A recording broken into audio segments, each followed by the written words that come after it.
Welcome to The Explainer. Today, we're diving into a really dramatic story from a source that reads like a high-stakes geopolitical thriller. We're talking spies, secret plots, and a mission that could have literally changed the world. All right, so let's jump right in. The story kicks off at the SEO summit with this moment of really high tension and, honestly, a lot of diplomatic mystery. From the outside, everything looked totally normal. But inside that car, well, according to the source, a storm was brewing, and it was about to hit the very heart of India. So the source claims that on this particular day, something happened that was a huge breach of protocol. I mean, this was a move so unusual, it basically set the stage for this incredible, almost unbelievable chain of events. Now get this, according to the source, this whole sequence of events, this wasn't some friendly photo op or a show of camaraderie. It was described as a desperate maneuver, a last-ditch effort to escape what they believed was a deadly, imminent trap. So inside the car, an encrypted call goes out to India's National Security Advisor, Ajit Doval.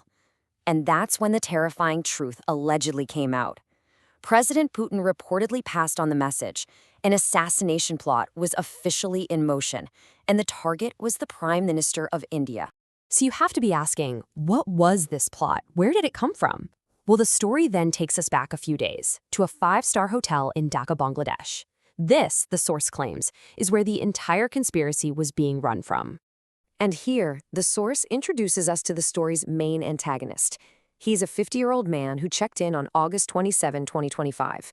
And as far as the hotel staff knew, he was just another American businessman, probably there for some routine deal. His name? Terrence. But yeah, that whole business cover, it was allegedly just a facade for something way more sinister. The source identifies Terrence as a highly trained, incredibly dangerous, covert operative for the American intelligence agency, the CIA. His mission, as the narrative lays it out, was to set up a command center. You see, he wasn't there to sign any deals. He was there to direct a hit squad that was already in position, just waiting for his final command to take out Prime Minister Modi. So, the huge question is, how on earth was a plot this deep, this secret, discovered? Well, this is where the story introduces a pretty unlikely but incredibly powerful alliance between two major intelligence agencies.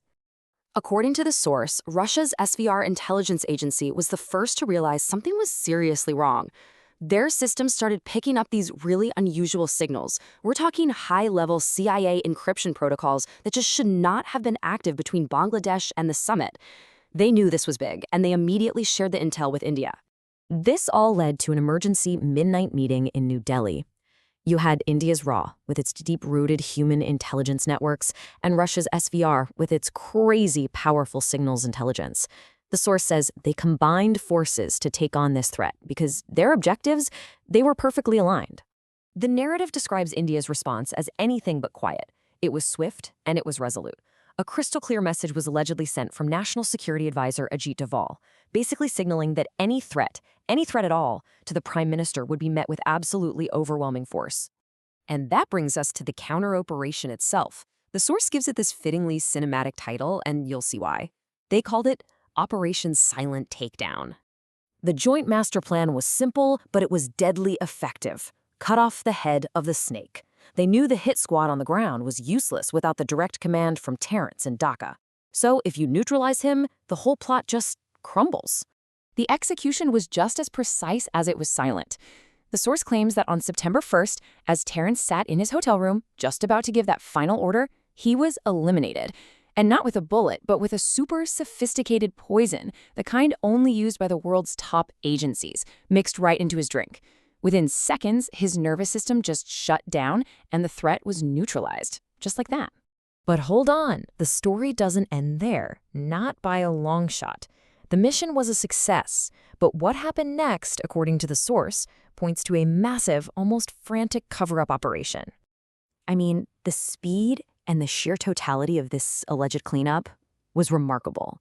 The narrative describes a scene where local police were completely blocked, all the evidence was seized, and the body was just whisked away before any kind of formal investigation could even begin. It was like they were literally erasing a ghost. And after this physical cleanup came the official, very explicit denials.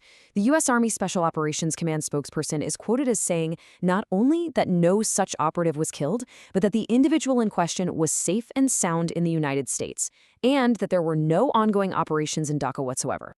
So we get to the final act of the story, which explores all the ripple effects. Because even if the plot was stopped and the evidence vanished, the source claims the political shockwaves, well, they were just getting started.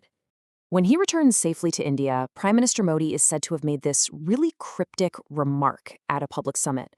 And the source interprets this not as some random comment, but as a direct, pointed message to whoever was behind the plot. Basically, his way of saying, we know what you did.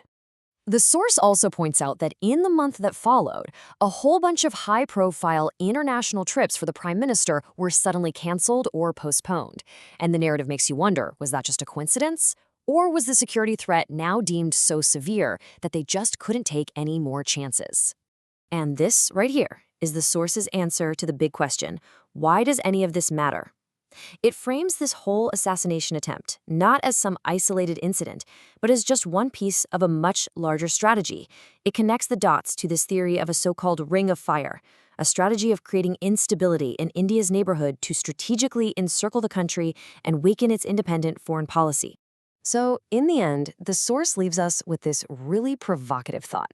Is this an account of a real shadow war being fought in secret right now? Or is it a brilliantly put-together geopolitical thriller for our modern age? The source lays out the narrative, but the final interpretation? Well, that's left up to you.